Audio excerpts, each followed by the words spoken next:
Se me pedissem pra resumir Marineford, eu diria que é tipo a carreira do Neymar. É muito bom, tem muito talento e sim, alcançou resultados realmente incríveis e acima da média, mas poderia ser muito, mas muito melhor. Tinha potencial pra estar não só acima da média, mas estratosfericamente acima da média. Neymar pra mim é um dos melhores jogadores do mundo, juntamente com Messi e Cristiano Ronaldo. E ele consegue ser tão talentoso fazendo tão pouco, com pouco esforço, que pra mim ele poderia ter superado até o Pelé se tivesse chegado ao seu potencial máximo. E puxando isso pra Marineford, poderia ser disparado o melhor arco de One Piece se alcançasse todo o potencial que tinha disponível ali durante aqueles episódios, mas vacilou em alguns momentos. É um arco excelente e emocionante? Com certeza, mas podia deixar todos os outros arcos no chinelo se não fosse por algumas questões que vamos falar aqui nesse vídeo. Primeiro eu quero dizer que não, com certeza não era tarefa fácil pro Oda tornar esse arco o melhor de todos. Isso porque o fator que poderia fazer esse arco ser muito melhor é o mesmo fator que coloca em risco grande parte da qualidade do arco. Que fator é esse? A grande quantidade de personagens importantes para a história reunidos em um só lugar com o mesmo objetivo. Quando alguém que ainda não chegou em Marineford fica sabendo que é uma guerra envolvendo Barba Branca, Luffy, o Ace, os Chichibukais, os Almirantes, o Barba Negra e por aí vai, a pessoa lógico já fica ansiosa imaginando as grandes lutas desse conflito, imaginando as cenas épicas e emocionantes, imaginando que iria haver poderes e habilidades de personagens que nem sequer tinham aparecido direito ainda, que só foram mencionados como monstros de tão fortes. E isso realmente acontece durante um tempo, até não acontecer mais. O que sustenta todo o começo do arco é exatamente isso. O arco começa muito bem por conta disso. O problema começa mesmo quando eles chegam na praça do QG propriamente dita, mas a gente vai falar disso mais pra frente. Enfim, a gente começa a guerra mesmo de Marineford já vindo do passado do Ace com o Barba Branca e da super revelação dele ser filho de ninguém mais, ninguém menos que Goldie Roger. Assim, a gente já tá prontamente preparado de maneira emocional também. A gente quer ver o Ace junto com o Barba Branca felizes e tranquilos uma vez mais. Barba Branca, que é um daqueles exemplos de personagens que só eram ditos fortes mas ainda não havíamos visto, começa a utilizar sua Akuma no Mi, que eu particularmente achei a mais da hora de todas por causa desse efeito de quebrar o ar como se fosse uma parede. Tudo estremece, fazendo a Okiji entrar na batalha e impedir Marineford de tomar um tsunami na cabeça. Ors Jr. chega logo em seguida disposto a dar sua vida para salvar o Ace, e vemos também o passado dele com o próprio Ace. Esse é outro fator que deixa o começo de Marineford melhor ainda. O Oda mescla muito bem os momentos de passado e presente do Ace com os personagens que estão na guerra. E isso é de extrema importância. Primeiro pra gente entender porque tantos estão se arriscando para salvar o Ace, porque gostam tanto dele, e segundo porque vemos que quando criança o Ace se questionava muito se ele deveria ter nascido, já que é filho do Goldie Roger. E todos esses passados mostrando o quanto ele fez bem às pessoas, o quanto é querido e amado por elas, o quanto significou na vida delas, mostram que essa pergunta interna dele tá sendo respondida,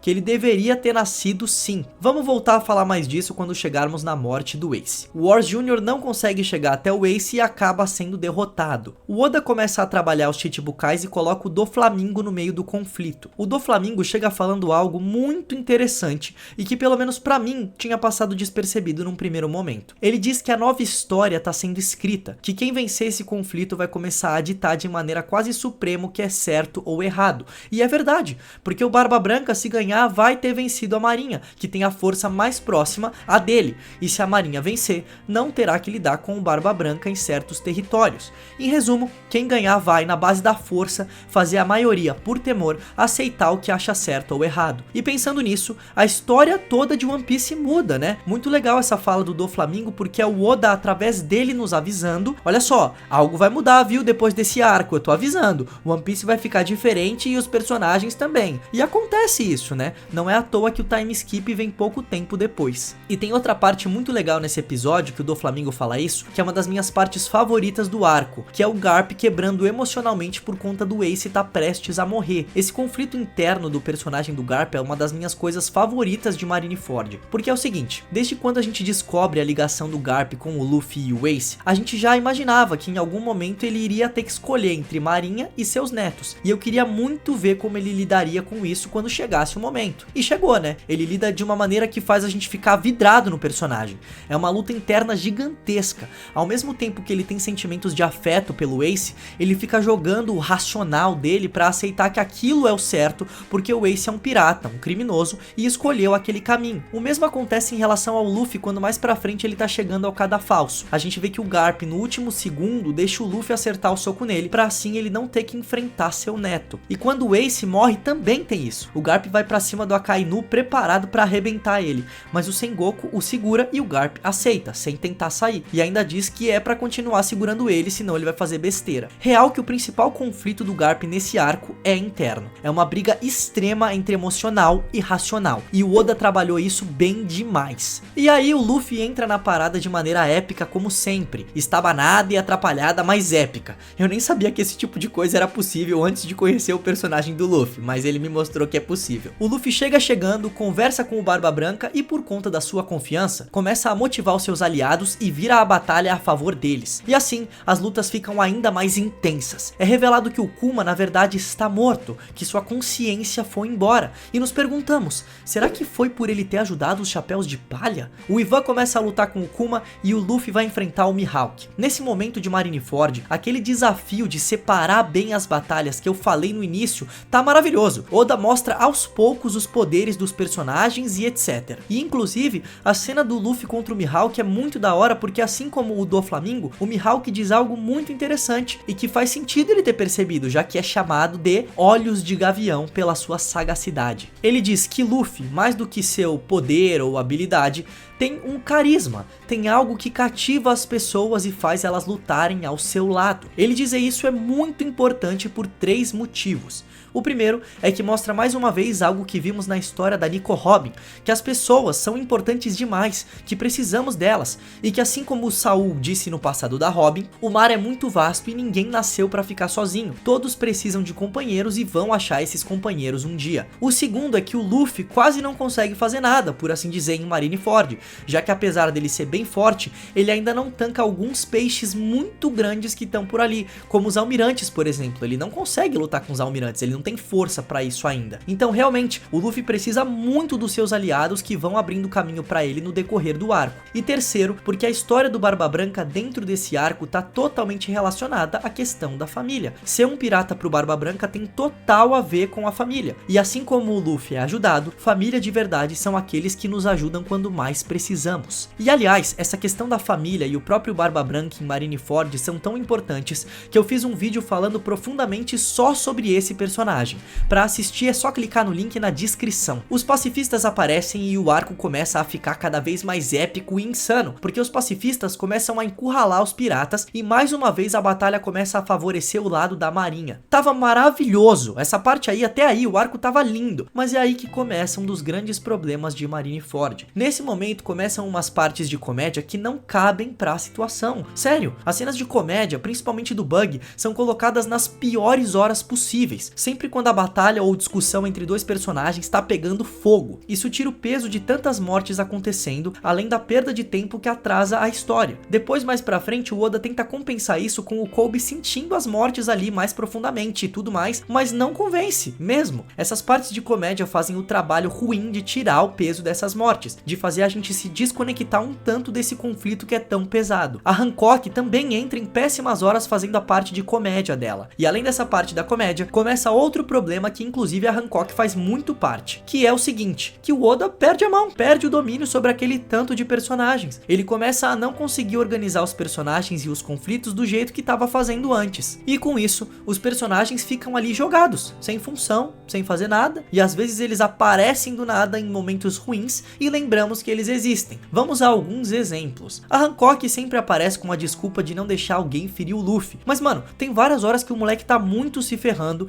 tem uma lá inclusive que ele tá quase morrendo e ela não aparece, não faz nada. Aí do nada, em outro momento que ele tá mais ou menos machucado, mas não é tão grave, ela aparece falando que não vai deixar ninguém machucar ele, já vem uma parte dela brisando com o Luffy de comédia que desconecta a gente de tudo e aí é isso aí. O Bug, a única coisa que ele fez foi jogar o Luffy e o Jinbei pro Lau, foi a única função dele útil ali dentro, de resto, só ficou jogada e atrapalhando ali, né, a continuidade da história com a sua comédia. Kobe e o Helmeppo nem se fala. E aí, como eu falei, o Oda tentou colocar um conflito mais profundo ali pro Kobe pra resolver, né, desenvolver o personagem, mas não rolou. Porque como o personagem, como eu falei, não foi desenvolvido durante o conflito, não dá tempo de criar a profundidade necessária pra nos impactar com esse tema tão pesado que são as mortes das guerras. O Moria, então, ele aparece meia vez e depois no final aparece que ele tomou um pau pro Doflamingo lá. Tem vários exemplos mais, só que basicamente é isso. Não sei por que esses personagens apareciam do nada. Eles podiam só não ter aparecido, já que não iam participar de um conflito central pro arco naquele momento. Assim como foi ali mais pro começo. Quando o personagem aparecia, ele tinha um papel importante. Assim como foi com o Doflamingo e o Mihawk com as falas deles que vimos aqui. Isso faz o arco começar a ir numa descendente de qualidade com tudo. Mas Marineford respira e começa a se erguer novamente como o que é um dos melhores episódios do arco. É o episódio em que a Akainu engana Squard pra achar que o Barba Branca traiu seus aliados pra resgatar o Ace. Aí o Squard enfia uma espada no peito do Barba Branca, mas ao perceber que era mentira, Squard fica arrependido e tá pronto pra morrer pelas mãos do Barba Branca, mas esse o abraça e diz que tá tudo bem. Mais uma vez digo, essa parte do Barba Branca é tão importante e profunda que eu fiz um vídeo falando mais só sobre esse personagem. O link vai estar na descrição. Enfim, toda essa reviravolta da traição faz o arco ir lá pra cima porque realmente é inacreditável. O plano da Marinha foi tão bem feitinho que eu mesmo quase acreditei que o Barba Branca tava traindo geral pra salvar o Ace. Pra ficar parecendo pro público geral que o Barba Branca realmente tinha traído seus companheiros, a Marinha corta a transmissão da guerra, assim impondo sua própria narrativa dos fatos. Beleza, aí aqui tem duas coisas que eu queria comentar. A primeira é que é muito interessante a escolha do Oda de nos mostrar a visão das pessoas sobre os piratas, principalmente sobre o Gold Roger. Isso porque a gente sempre acompanhou o Luffy, e o Luffy é um pirata. Então geralmente o Gold Roger era adorado e admirado pelas pessoas à volta dele. Mas existe outra visão, principalmente a do povo, de que o Gold Roger era um marginal e um criminoso que ferrou muita gente. E essa visão, né, do povo é muito influenciada pela própria Marinha. Muito legal mesmo esse contraponto pra gente ver que ser um grande pirata não é só flores, que tem gente que vai te odiar por isso e que existe essa batalha de narrativas entre Marinha e o resto do mundo. E a segunda é que se tem uma coisa que me incomodou nesse arco foi o fato do jeito que estava sendo feita a execução do Ace. Eu entendo que enquanto a transmissão tá rolando pro público, a Marinha queira fazer tudo formal, certinho, com os dois soldados lá, um de cada lado, mas a partir do momento em que a transmissão caiu, por que caralhos eles precisam que seja aqueles dois soldados daquele jeito lá?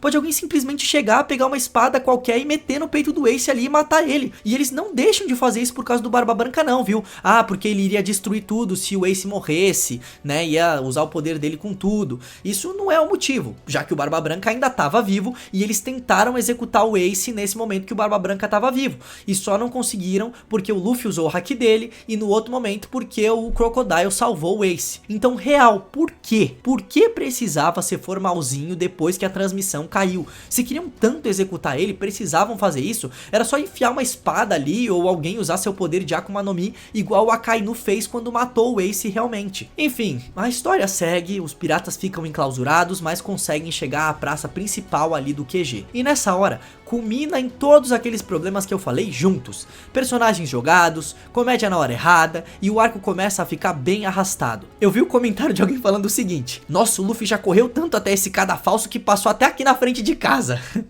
E realmente é isso, até ele salvar o Ace fica uma enrolação desgraçada. Aí beleza, o Ace é salvo, é um dos momentos mais emocionantes do arco mesmo. O Barba Branca se sacrifica pro Ace poder fugir, a emoção tá nas alturas. A morte do Ace é o próximo grande acontecimento, então o arco tem potencial pra chegar mais longe ainda nas suas emoções, mas não é o que acontece. E eu sempre achei que a morte do Ace seria mais emocionante ainda que a morte do Merry, mas não, a morte do Merry é muito mais tocante. Isso porque a morte do Ace teve muitas escolhas erradas. Primeiro que ele joga todo o sacrifício do Barba Branca no lixo por conta de umas provocaçõezinhas do Akainu. Ele deixa de fugir por conta disso, logo depois de se ajoelhar e agradecer ao Barba Branca por tudo. Segundo porque o Ace não teve nenhuma luta pela sua vida. Ele tinha que ter tido uma treta pesada e épica contra o Akainu primeiro, antes de morrer. A única luta melhor que ele teve, que a gente viu, foi contra o Barba Negra. A gente merecia e precisava ver o Ace em seu potencial máximo. Todo ferrado, mas ainda ainda lutando. E aí ele se joga na frente do Luffy pra salvá-lo, o que impacta,